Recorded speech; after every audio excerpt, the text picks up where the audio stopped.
ত্রয়োদশ জাতীয় সংসদ নির্বাচন 2026 উপলক্ষে আমাদের 2 থেকে 4 তারিখ পর্যন্ত প্রার্থীদের মনোনয়নের ফর্মগুলো যাচাই বাছাইয়ের জন্য নির্ধারিত ছিল।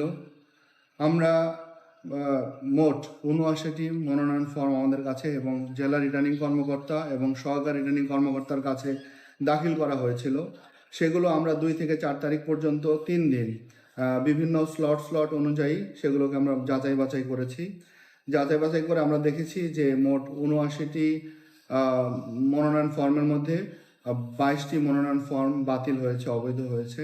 এছাড়া 55টি মনোনয়ন ফর্ম বৈধ হয়েছে এবং আপনারা আজকে দেখেছেন যে 2টি মনোনয়ন ফর্ম এখনও আমরা পেন্ডিং রেখেছি। 4টার সময় আমাদের কিছু কাগজপত্র যাচাই বাছাইয়ের জন্য আমরা দিয়েছি। সেগুলো যাচাই বাছাই হয়ে আসলে আমরা সেই নিশ্চয়তা যখন পাবো যেগুলো সঠিক আছে সেগুলো আমরা ঘোষণা করে দেব। জেলা রিটার্নিং কর্মকর্তা হিসাবে মনোনয়ন ফর্ম বাছাইয়ের ক্ষেত্রে আমরা কোনগুলোকে অ্যাকসেপ্ট করতে পারবো, কোন ভুলগুলোকে অ্যাকসেপ্ট করতে পারবো, কোনগুলোকে আমরা করতে পারবো না, এগুলো পরিষ্কার বলে দিয়েছে। আমরা যদি পরিপত্র 2টা দেখি সেখানে দেখবেন যে এগুলো অনেক ক্ষেত্রেই ক্লিয়ার করে দিয়েছে। এছাড়াও আমরা অনেকবার মিটিং করেছি, সে বিষয়ে আমাদের সিদ্ধান্ত জানিয়েছে। আমরা এছাড়া আমরা যখন তাদের মনোনয়ন ফর্মগুলো দেখেছি সেক্ষেত্রে যদি সে দলীয় প্রার্থী হয়ে থাকে সেক্ষেত্রে তার দলীয় মনোনয়নটি সঠিক আছে কিনা সেটি আমরা দেখেছি। আবার স্বতন্ত্র প্রার্থীর ক্ষেত্রে আমরা দেখেছি আমাদের দৈব চয়নের ভিত্তিতে যে প্রার্থীগুলোর ভোটারদের সমর্থনের সপক্ষে যেগুলো তদন্তের বিষয় ছিল সেখানে আমরা অনেক ক্ষেত্রে ম্যাক্সিমাম ক্ষেত্রেই পেয়েছি যে সেই ভোটারদের যাদেরকে তারা তালিকায় দিয়েছিল সেগুলো প্রায়ই আমরা মিথ্যা তথ্য পেয়েছি, সঠিক নয়। সেই ক্ষেত্রে সেগুলো এছাড়া হলফনামায় অনেক সময় অনেক প্রার্থী তারা বিভিন্ন তথ্য দেয়নি, সেগুলো আমাদেরকে বাতিল করতে হয়েছে। যদিও আসলে আমরা প্রত্যাশা করেছি যে এই ইলেকশনটি যত বেশি পার্টিসিপেটরি হবে তত বেশি উৎসবমুখর হবে এবং আন্তর্জাতিকভাবে গ্রহণযোগ্য হবে। আমরা সেইভাবে আমাদের মেন্টাল স্টেটটা সেরকমই ছিল, সেরকমই আছে এখনও। আমরা চেষ্টা করেছি আমাদের আইনের মধ্য থেকে যত প্রার্থী যারা এসেছে তাদের সবাইকে যাতে নির্বাচনী মাঠে নিয়ে একটা উৎসবমুখর পরিবেশে একটা একটা ইলেকশন আমরা জাতিকে উপহার দিতে পারি।